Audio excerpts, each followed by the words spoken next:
2012, one of my favorite NFL players committed suicide by shooting himself in the chest. Many experts think Junior Seau shot himself in the chest on purpose compared to the head so the doctors can examine his brain. He was only 43 years old. Many former football players like Seau has been dying at a young age and dealing with major health problems. According to the American Association of Surgeons, sports-related head injuries article,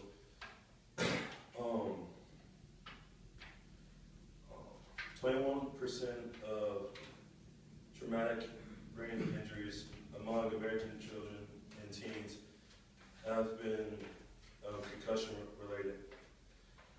With the recent findings of other football players' health, many families are wondering if playing football is worth all the risk. Although we all love the sport of football, there are many safety risks involved, like concussions, the main one. Today I will provide you with information on how football concussions happen and how the immediate side effects and the long-term effects of having multiple concussions.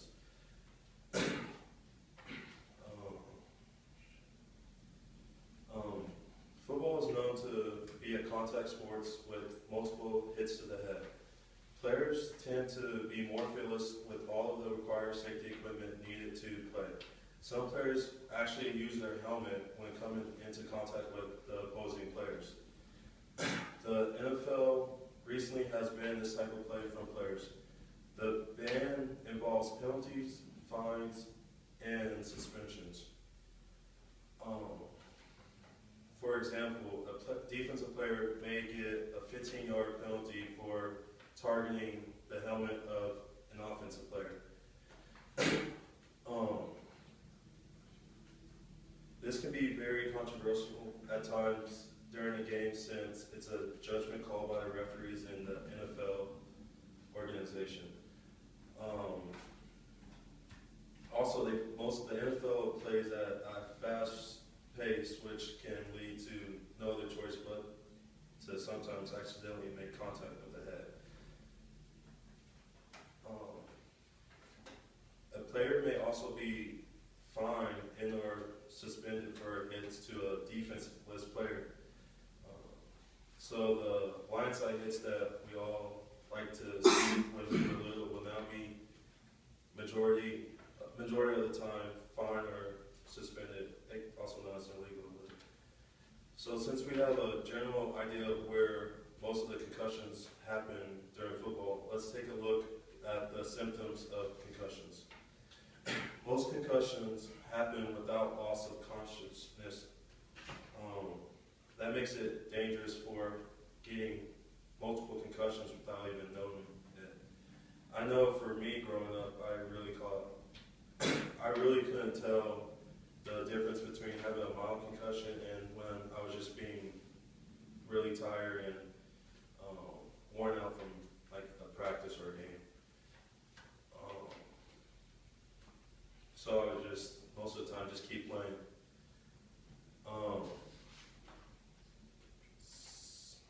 Some of the immediate symptoms of concussions are headaches, dizziness, confusion, and having memory problems. With the recent health findings of former players, trainers are required to do more tests on them than in the past.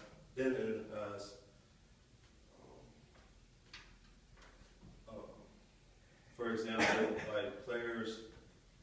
example, players would most of the times pass a quick test, concussion test, and would just be able to go right back into the same game or practice that day.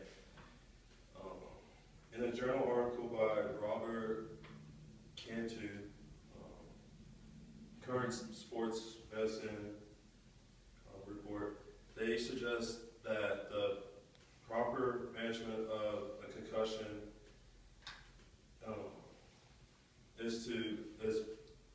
have several factors before a player goes back into the game.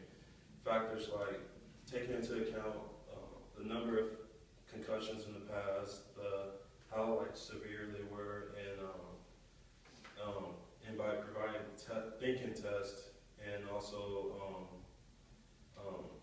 balance testing, since concussions can disturb, like affect your motor skills. Now, with the short-term symptoms in mind, here are the possible long-term effects of having multiple concussions. Multiple concussions can lead to CTE. This is a disease.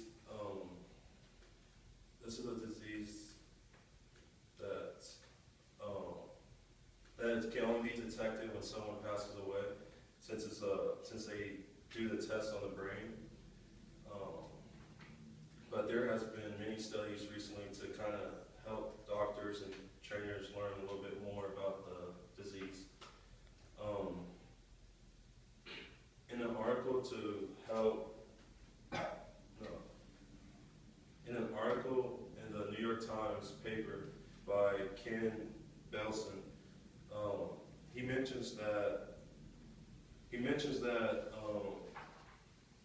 hopefully.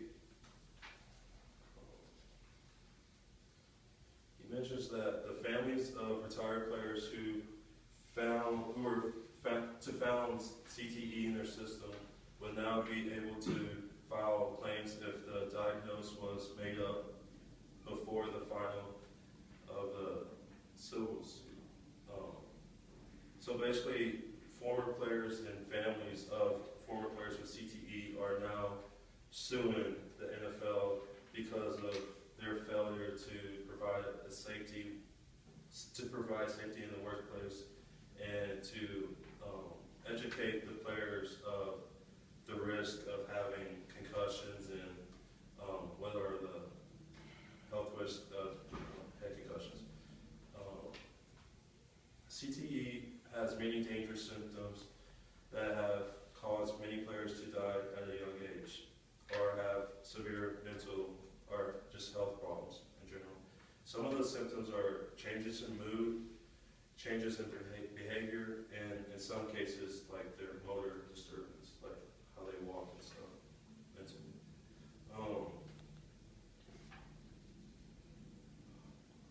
Hopefully here in the next couple of years, studies will provide more explanations to this disease that affects Americans' favorite sport. I provided you guys with information about how concussions happen in football, the immediate symptoms that may happen if detected right away, and the long-term effects with having to deal with CTE of having multiple concussions.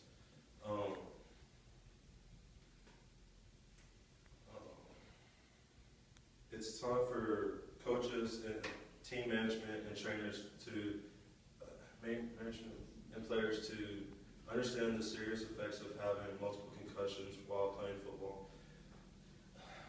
The sport of football may change drastically, but